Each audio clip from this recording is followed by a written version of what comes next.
আর এতক্ষণে তো সিংহটি সেই বাচ্চাটিকে বোধহয় খেয়ে ফেলেছে। এই কথা শোনার পরে সেই বাচ্চাটির মা আরো চিৎকার করে কেঁদে উঠল এবং তারপরে বেহুশ হয়ে পড়ল এবং সকল মহিলারা তাকে সামলাতে লাগলো।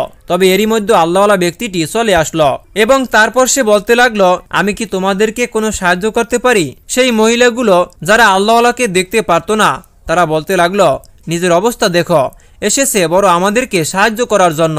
আমাদের গ্রামের শক্তিশালী পুরুষেরা ব্যর্থ হয়ে চলে এলো আর তুমি বলছো তুমি আমাদেরকে সাহায্য করতে পারবে? তোমার মধ্যে কি এত বেশি হিম্মত রয়েছে যে তুমি একটি বাঘের সাথে মোকাবিলা করতে পারবে? তখন গ্রামের সেই বৃদ্ধ ব্যক্তিটি যে নেক ব্যক্তিকে শাস্তি দিয়েছিল সে বলতে লাগলো, চলো আমরা আমাদের মাবুদের কাছে প্রার্থনা করি, তিনি আমাদেরকে অবশ্যই সাহায্য করবেন। গ্রামের সকল মানুষজন হাত জোর করে মূর্তির সামনে দাঁড়িয়ে গেল এবং বলতে লাগলো, আমাদেরকে তুমি এই বিপদ থেকে রক্ষা করো। যেই মহিলাটির সেই ছোট বাচ্চাটি নাতি ছিল সে মূর্তির সামনে সিজদায় পড়ে গেল এবং বলতে লাগলো, তুমি আমাদের দানকারী, আমাকে তুমি আমার নাতনিকে ফিরিয়ে দাও, তুমি আমাদেরকে সাহায্য করতে পারবে।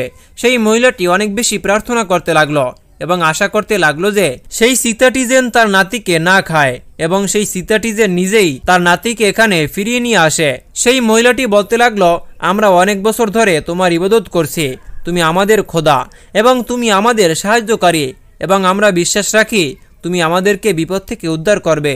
এত বড় কষ্ট তুমি আমাদেরকে দিও না। এর আগে তো কখনোই কোনো সিংহ বা কোনো হিংস্র প্রাণী আমাদের গ্রামে কোনো বাচ্চাকে তুলে নিয়ে যায়নি, তবে এখন এইসব কি হচ্ছে? সেই সিংহটি আমাদের গ্রামের বাচ্চাকে তুলে নিয়ে এখান থেকে চলে গেছে।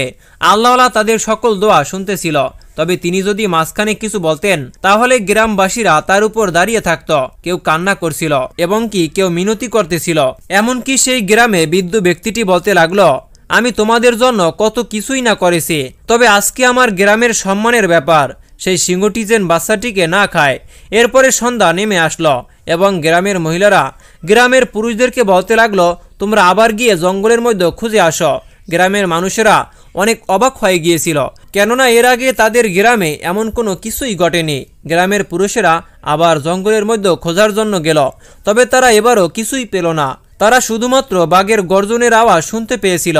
সেই মানুষেরা যেখান থেকে বাঘের গর্জনের আওয়াজ শুনতে পেত তারা সেখানে চলে যেত, সেখানে কিছুই পেত না। সকলে ক্লান্ত হয়ে আবার ফেরত চলে আসতো। আর এদিকে গ্রামের মহিলারা শোক পালন করতে লাগলো।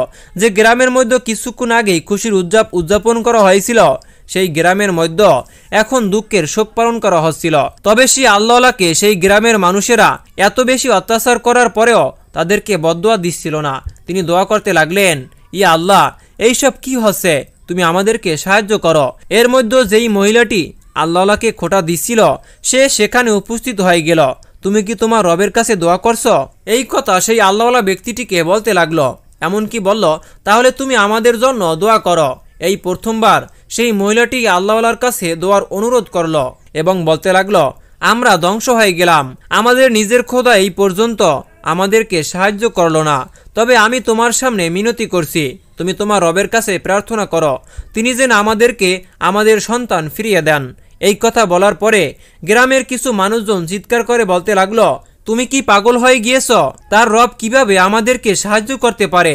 আমাদের নিজের রব যখন আমাদেরকে সাহায্য করতে পারলো না তখন তার রব কি করবে? আল্লাহওয়ালা ব্যক্তিটি বলতে লাগলেন, আমি চেষ্টা করতে পারি বাচ্চাটিকে ফিরিয়ে নিয়ে আসার।